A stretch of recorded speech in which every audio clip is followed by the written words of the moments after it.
Make your voice heard. It is International Women's Day, one of the highlights to Women's History Month. It's dedicated to celebrating women and addressing inequalities. All around the world, women are raising their voices. In France, women took to the streets to protest the French government's pension reform plan. They say it is disproportionately affecting women. In the Philippines, it was a rally cry for equal rights. It's a time of crisis for protesters, with unemployment and with violence against women on the rise there in the Philippines. And in Afghanistan, a brave few took to the streets of Kabul. The Taliban continues to strip millions of women of their rights, like access to education and health care. Back here in the United States, there are less protests, but more events, rallies, and special events. The women of NATO, in fact, released a video to draw attention to women in the military. Take a look at it.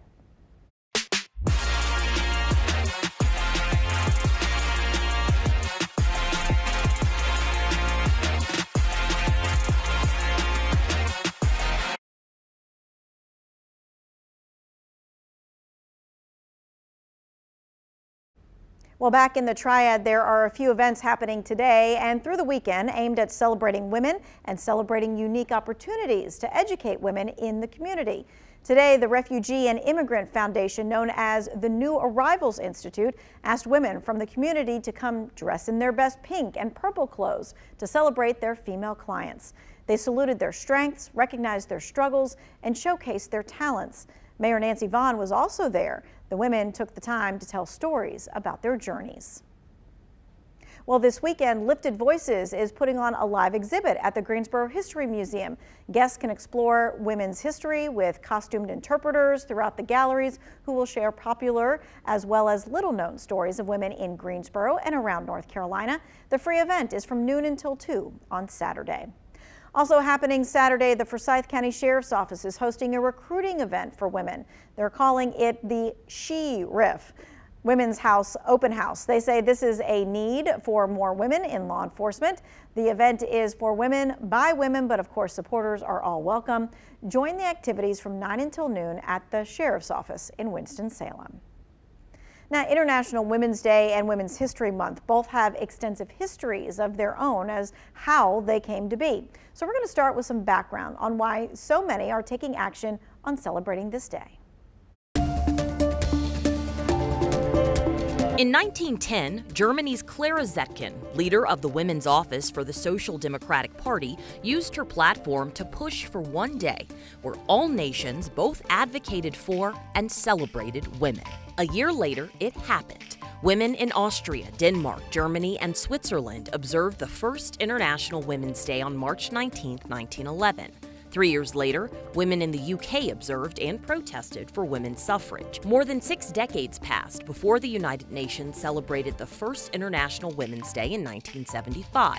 In the years that followed, global participation waned until the internet age. In 2001, InternationalWomen'sDay.com launched, and a few years later, hashtags for each year's theme did too.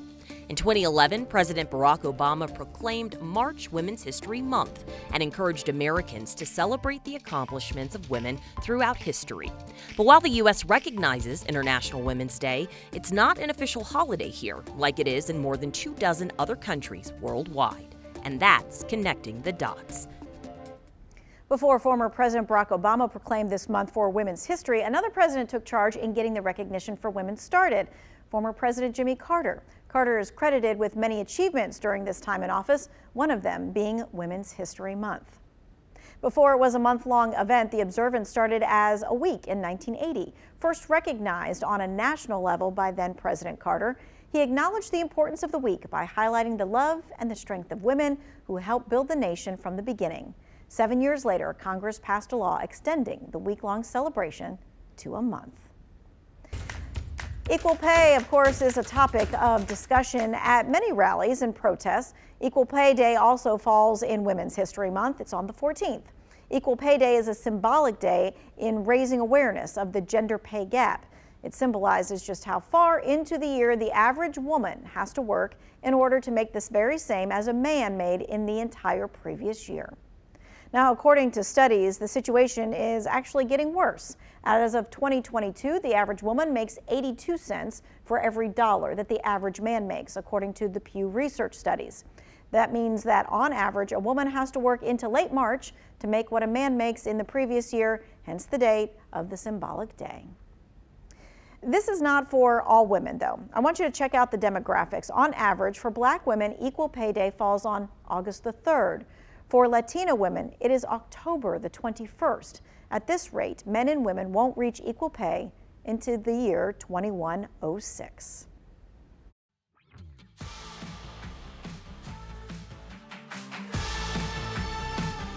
Well, both the International Women's Day and Women's History Month are in place to address inequalities as well as to celebrate women. We took the time to shine the spotlight on some things that we all use every day that were invented by women. Day's not complete without electric guitars. A woman did that, and that, and that. Wipers, heater, rock and roll. Yep, all thanks to women.